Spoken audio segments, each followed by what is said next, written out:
My name's Leon Ford. I'm the writer-director of Griff the Invisible. Griff is a film about a guy who is about, late 20s, and he works in an office, and he lives by himself and has a very apparently normal life. But then at night time in his neighbourhood, he becomes a superhero and defends the neighbourhood from the baddies.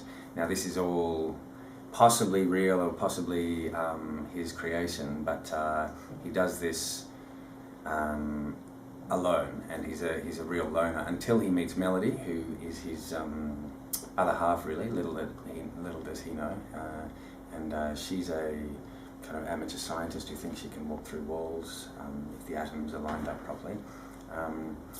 Griff meets her through his brother, and as soon as they meet, we all know, the whole world knows that they're meant for each other, and basically it's a love story about two very unusual misfits finding each other. The film started as a character, really. I didn't have a story before that.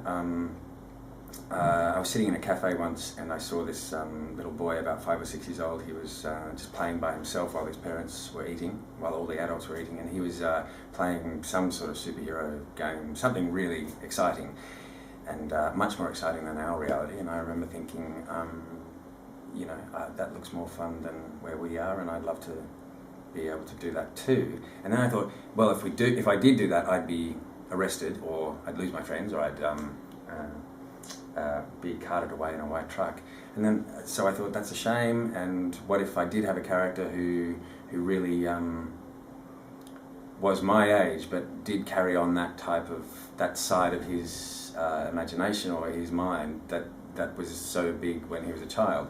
The rest of us, at around 11, 12 years old, sort of have to give that up because of peer pressure, but this character decided not to, and so that reality became more important than our reality, and then around that character I built a story, a love story about how this guy could possibly meet someone else who's right for him. If I was offered a really big superhero film,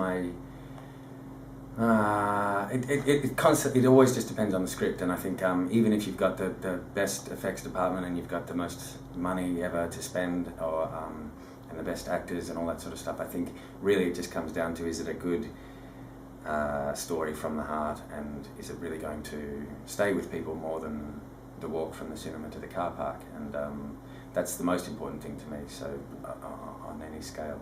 I don't have a huge superhero background, but I was very interested in, I'm a new arrival in the world of superheroes, so I find it fascinating, but it hasn't been a lifetime dream, but maybe, who knows.